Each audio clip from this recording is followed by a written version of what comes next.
안녕하십니까. 환자중심 의료기술 최적화 사업단의 허대석입니다. 2021년도 신규 지원 대상 과제 공모에 대한 사업 설명회를 시작하겠습니다. 2019년부터 이 사업을 시작했기 때문에 올해가 3년차 사업에 해당합니다. 먼저 사업의 목적과 지원 범위를 설명드리고 잇따라 2021년도 금년도 사업에 대해서 말씀드리고 마지막으로 앞으로 이 사업이 어떻게 진행되는지 사업의 중장기 방향에 대해서 말씀드리는 순서로 진행하겠습니다. 먼저 사업의 목적과 지원 범위를 설명드리면 환자중심 의료기술 최적화 연구사업의 제목 자체가 길고 이해하기가 쉽지 않습니다. 이 중에서 의료기술이라 하면 Evidence Based Medicine, EBM, 근거기반 보건의료의 관점에서 의료기술을 평가하는 헬스 테크놀로지 어세스먼트를 의미합니다. 그런데 환자중심이라든지 최적화라는 것은 어떤 의미인가? 이 단어들은 가치의 관점을 반영하고 있습니다. 특정 질환 상태에서 여러 가지 의료기술이 있을 때 환자 입장에서 무엇이 최선인지를 임상 연구를 통해서 밝히는 사업입니다. 밸류 베이스드 헬스케어의 개념이 포함된 연구 사업이라고 이해하시면 되겠습니다. 기본적으로는 이 사업은 공익적 임상 연구를 정부가 지원하는 것입니다. 의료기술을 비교평가해서 어떤 의료기술이 환자 입장에서 혹은 국민 입장에서 더 나은지를 연구하고 그 결과를 진료 현장이나 의료 정책에 연계하는 것을 목표로 하고 있습니다. 이런 이유로 환자 중심성이 중요하고 리얼월드 에비던스, 진료 현장의 근거를 수집하고 또 정책과 연계하고 중장기적으로 임상연구 자료를 공유해서 후속 연구가 가능한 플랫폼을 구축하는 것을 목표로 하고 있습니다. 이 사업은 전임상 연구를 통해서 약제나 의료기기를 개발하는 T1, T2 사업은 지원하지 못합니다. 식품의약품안전처로부터 품목을 받은 약제나 의료기술 중에서 비교평가를 통해서 어떤 의료기술이 국민들 입장에서 더 나은지를 밝히는 임상연구에 해당합니다. 연구자 주도 임상연구, Investigate Initiated Trial, IIT의 틀에서 시행되는 임상연구이며 제약회사나 의료기기 개발회사의 지원 아래 시도되는 Sponsor Initiated Trial, SIT와는 구분이 됩니다. 그럼 실제로 어떤 사업을 지원하는가 예시를 들면 1차 년도 2019년도에 선정된 과제로 미세유두암 환자에서 수술하고 감시요법을 비교하는 연구가 있었습니다. 갑상선암으로 처음 진단된 환자에서 수술을 할지 아니면 관찰만 할지 비교 평가하는 과제입니다. 최근에 이제 건강검진 중에 갑상선 초음파를 많이 시행하면서 갑상선암이 진단되는 환자가 급속도로 증가된 반면에 갑상선암으로 사망한 환자에는 큰 변화는 없습니다. 갑상선 유두암이라는 특수한 상황은 다른 암과 달리 빠른 속도로 악화되는 경우가 드물어서 모든 환자에서 수술이 필요한지에 대한 논쟁이나 문제 제기가 끊임없이 되고 있습니다. 이 문제를 엄격한 진양적 연구를 통해 밝힌 자료가 부족하여 환자들뿐만 아니라 의료진들도 혼란을 겪고 있어 사회적 요구에 부응하여 이 연구를 지원하게 되었습니다. 또 다른 연구 과제는 조현병 환자에 대한 것입니다. 조현병 환자에 대한 입원 규정이 강화되면서 과거에는 입원해서 치료받던 환자 중에 통원 치료를 전제로 가정으로 돌아간 사례가 많습니다. 그런데 제대로 통원 치료를 받지 않고 있는 환자가 증가하면서 살인이나 방화와 같은 여러 가지 사회적 사건에 조현병 환자가 개입된 사례가 발생하고 있습니다. 그래서 과거에 입원했거나 입원이 필요한 조현병 환자들이 가정에서 통원 치료를 제대로 받고 있는지 또 약을 제대로 복용하고 있는지 등에 대한 조사가 필요하고 제대로 관리가 되고 있지 않다면 그 원인이 무엇인지 가족이나 사회적 지지 체계에 문제는 없는지 등을 조사해서 조현병 환자 관리에 대한 개선책을 찾는 연구를 지원하고 있는 것입니다.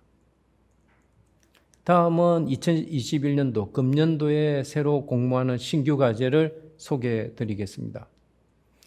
주제하고 과제는 다른 의미를 가지고 있습니다. 매년 연구 주제 제안을 저희가 받고 있는데 제안된 주제 중에서 사회적 가치가 높은 주제를 선정해서 구체적인 과제로 과제화 작업을 진행하고 있습니다. 금년도에도 연초에 주제 제안을 받았습니다. 총 216건의 주제 제안서가 접수되었는데 이 중에서 가장 많은 제안서를 제출한 군은 대학이나 병원에 근무하시는 연구자들이고 그 외에 국민이나 환자, 정책부서, 학회 등에서도 많은 제안서를 접수하셨습니다. 216건의 제안서 중에서 사업 범위에 적합한가, 즉 기초연구나 새로운 의료기술 개발 과제는 저희가 지원하지를 못하고 있고 또 과거에 선정되어 중복되거나 유사한 연구는 제외가 됐습니다. 그래서 199건의 연구 주제가 구체적인 과제화 작업의 대상으로 선정이 되었습니다. 금년도 과제화 작업은 지난 2년과 달리 국민이나 환자가 제안하거나 정책부서에서 제안한 53건의 주제는 과제기획자문위원회를 구성하여 진행하였습니다. 주제의 특성을 고려하여 8개의 실무협의체에서 과제를 기획하였고 53건의 제안서 중에 13건이 최종적으로 과제화가 되었습니다.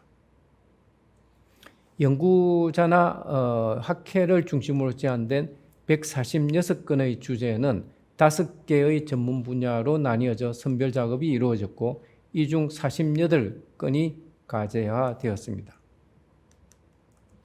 두 가지 경로로 과제화 작업을 마친 61건의 연구 과제는 평가위원회와 운영위원회를 거쳐서 과제 선정의 우선순위가 결정되었는데 질병 부담이나 근거 생성의 필요성, 결과의 이행 가능성, 국가나 사회적 필요성 등이 우선순위 평가에 고려되었습니다. 총 31개의 과제가 선정되었는데 이 중에 전향 과제가 15건, 후양 과제가 16건입니다. 보편성이 있는 브로드 타이틀을 과제 RFP에는 제시하고자 하였고 RFP의 틀 내에서 연구 제안을 해주시면 자유 경쟁을 통해 제안된 연구 계획서 중에서 가장 경쟁력 있는 연구진을 선정할 예정입니다. 다음은 구체적인 과제를 소개해 드리겠습니다. 전향 연구는 1년에 5억씩 5년간 총 25억 원 범위 내에서 지원할 예정인데 공모 주제는 11개인데 이 중에서 10개를 선정할 예정입니다. 구체적인 과제로는 노인 환자에서의 안전에 대한 연구, 말기 심부전 환자에서 혈액 투석을 주 2회 할지 3회 할지에 대한 연구, 비결핵 항상균, NTM-폐질환에 대한 치료법 연구가 있고 또 암의 디스트레스를 어떻게 관리할지에 대한 것, 장기 요양 입소자의 약물 사용 적정 관리에 대한 연구가 포함되어 있습니다. 또 직장암 환자에서 항암 치료를 하는 것하고 항암 방사선 치료를 하는 것을 비교하는 연구가 포함되어 있고 질식분만 임산부에서 감염에 대한 문제를 다루고 있습니다. 또 자궁 내막암에서 어떤 게 가장 적절한 수술법인지에 대한 연구, 통풍 환자에서 요상 강화요법, 또 항응고제를 장기 복용한 환자에서 위장관 출혈을 예방하기 위해서 항궤양제를 사용할지 여부에 대한 연구가 포함되어 있고 마지막으로 감염 재난 발생 시 응급실에서 현장 초음파 사용에 대한 유용성 평가 과제들을 지원할 예정입니다. 다음으로 근거 생성 전향 연구도 1년에 5억씩 5년간 최대 25억 원 범위 내에서 지원할 예정인데 구체적인 과제로는 강직성 척추염 안킬로징 스폰딜라이트에서 생물학적 제재의 최적 투약 방법에 대한 연구가 포함되어 있고 고령의 색전성 뇌경색 환자의 치료법에 대한 연구가 있고 지속적인 의료 요구가 있는 재가 환자를 대상으로 재택 의료를 어떻게 할 것인가에 대한 연구를 복수로 선정할 예정인데, 이 연구는 의료 접근성이 떨어지는 환자에 대해 어떻게 돌볼 것인가 하는 과제입니다. 가정간호라든지 왕진제도 등 기존의 제도를 활용해서 연구 설계를 할 수 있습니다. 그러나 가정간호나 가정호스피스와 같은 정부 사업 자체를 평가하는 연구는 아니고, 또 심평원에서 특정 질환군을 대상으로 현재 시행 중인 재택의료 시범사업 또 지원 대상이 되지는 못합니다. 마지막으로 고위험 퇴원 환자를 위한 근거기관 퇴원관리 및 지역사회 연계 프로그램 연구를 지원할 예정입니다.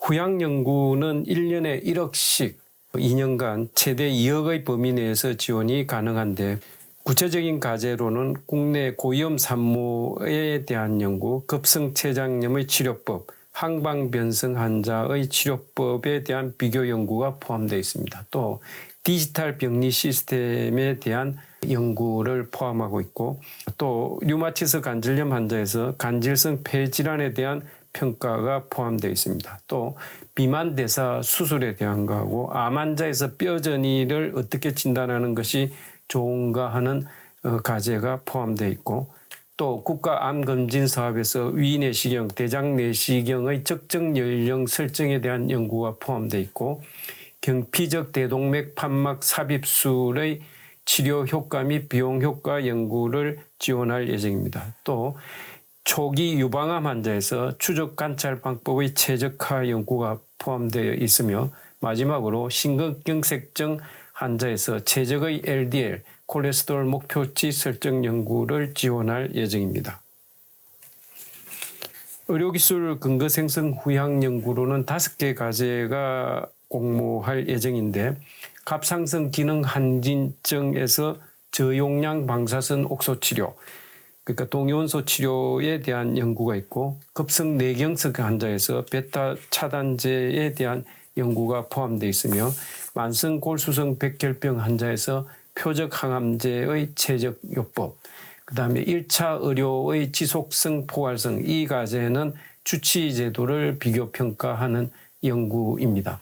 또 마지막으로 코로나19 감염병 대유행 상황에서 우리가 비대면 진료를 경험했습니다. 이의 현황 및 효과를 분석해서 미래에 대비하고자 합니다.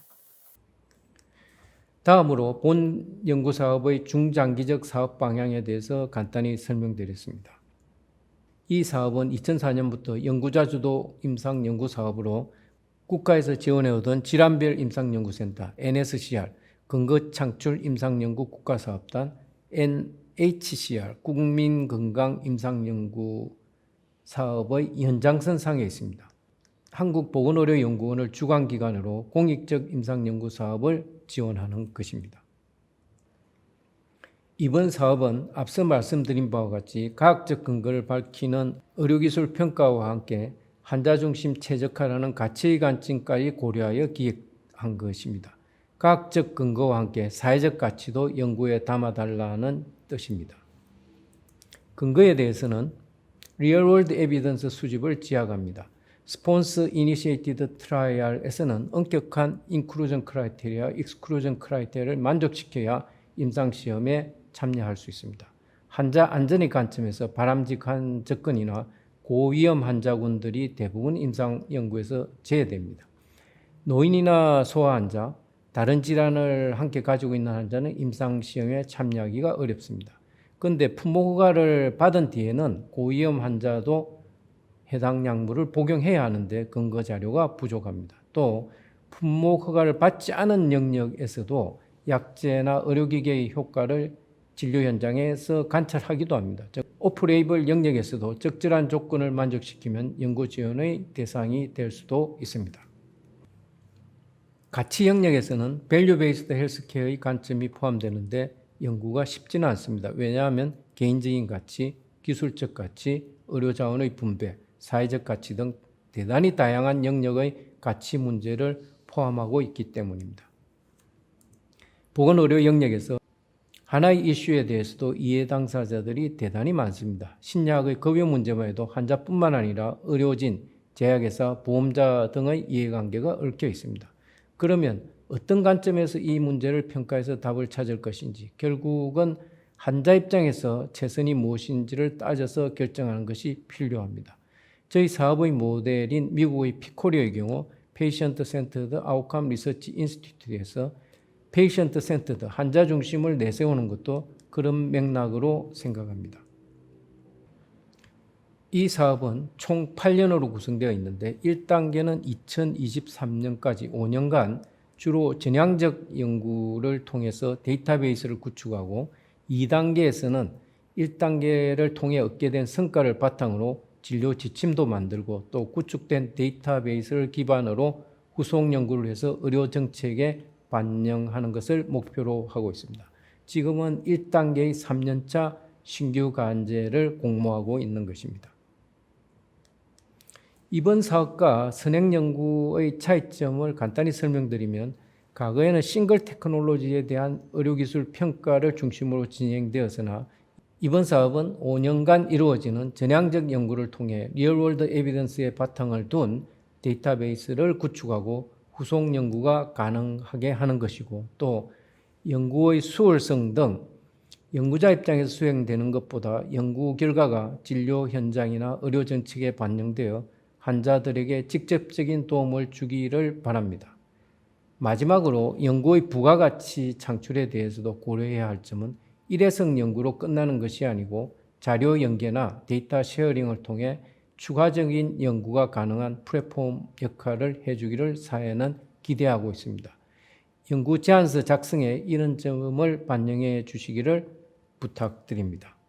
또 연구 설계에 환자 참여를 권장하고 있는데 피코리에서 지원하는 PPRN이란 조직을 잠시 소개해 드리겠습니다. Patient Powered Research Network을 줄임말인데 환자단체가 임상자료뿐만 아니라 검체까지도 수집하여 의료진들과 공동 연구하는 접근을 하고 있습니다.